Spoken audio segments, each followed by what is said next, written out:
पंजाबराव देशमुख हे विदर्भातील एक प्रमुख नेते, समाज सुधारक आणि स्वतंत्र भारताचे पहिले कृषी मंत्री म्हणून ओळखले जातात. 1950च्या दशकात जेव्हा आरक्षणाचा आणि शेतकरी समाजाच्या मागासवर्गीय दर्जाचा प्रश्नाचा विचार सुरू होता, तेव्हा विदर्भातील मराठा समाजाबाबत मोठा निर्णय घेतला गेला.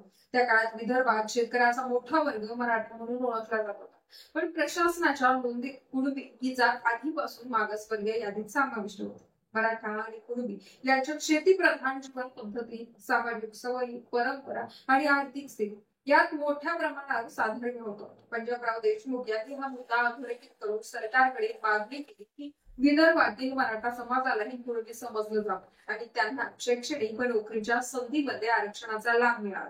यावेळी सरकारी समित्यांना अहवाल तयार केले. त्या अहवालामध्ये स्पष्ट करण्यात आलं की विदर्भातील मराठे आणि कुणबी यांच्यात स्पष्ट वेगळेपणा दाखवणं कठीण. शेतकऱ्यांच्या जातीच्या नोंदीतही अनेक ठिकाणी मराठा कुणबी किंवा कुणबी मराठा असा उल्लेख सापडत होता. या आधारावर शासनाने निर्णय घेतला की विदर्भातील मराठा समाजाला कुणबी म्हणून नोंदवता येईल. पंजाबराव देशमुख यांच्या ह्या प्रयत्नामुळे विदर्भातील हजारो कुटुंबांना शैक्षणिक आरक्षण, नोकरीत आरक्षण आणि सामाजिक न्यायाचे लाभ मिळाले. मराठा समाजातील अनेक विद्यार्थ्यांनी शिक्षण घेऊन नोकऱ्यांमध्ये प्रवेश केला.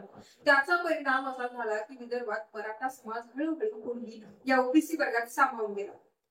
आज 70 वर्षानंतर हा मुद्दा पुन्हा समोर येतो, कारण विदर्भातील मराठा समाजाला कुणबी दाखवून आरक्षण मिळालं.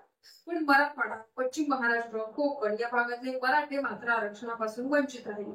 त्यामुळे महाराष्ट्रात एक मोठं सामाजिक दरीचं चित्र तयार झालं. विदर्भातले मराठे आरक्षणाचा लाभ घेत होते, तर इतर भागातल्या मराठ्यांना तो लाभ मिळत नव्हता. इतिहासाकडे पंजाबराव देशमुख यांनी राजकीय आणि सामाजिक शहाणपणानं त्या काळातला तोडगा काढला होता. त्यांना ठाऊक होतं की जर विदर्भातील शेतकरी मराठ्यांना कुणबी म्हणून सामावून घेतलं नाही तर ते समाज शैक्षणिक आणि आर्थिक दृष्ट्या मागे राहतील.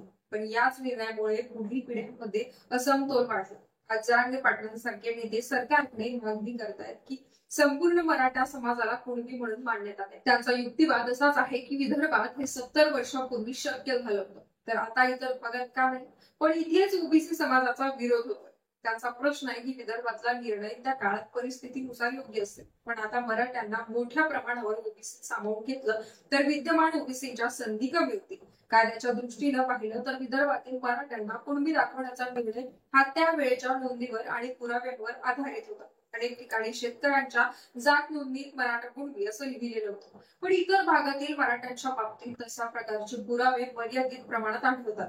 त्यामुळे सरकार समोर आता मोठं आव्हान आहे की विदर्भातील 70 वर्षांपूर्वीचा अनुभव संपूर्ण महाराष्ट्र लागू करता येईल. या विषयाचं महत्व असं आहे की आरक्षण हा प्रश्न फक्त शिक्षण आणि नोकरीपुरता मर्यादित नाही, तो सामाजिक न्याय आणि आर्थिक संधी यांच्याशी जोडलेला आहे. पंजाबराव देशमुख यांनी त्या काळी घेतलेला निर्णय विदर्भातील समाजाला उभं करण्यासाठी फायदेशीर ठरला. पण तोच निर्णय राज्यभर लागू करायचा असेल तर त्यासाठी नवीन कायदेशीर आणि सामाजिक चौकट तयार करावी लागेल.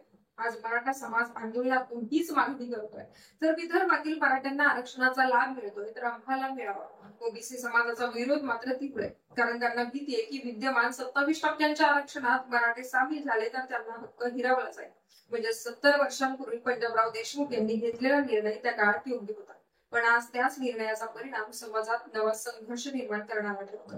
तर या संपूर्ण व्हिडिओ बद्दल तुम्हाला नक्की काय वाटतं आणि हा व्हिडिओ तुम्हाला कसा वाटला कमेंट करून कळवा आणि मॉडर्न मीडियाला सबस्क्राईब करायला विसरू नका.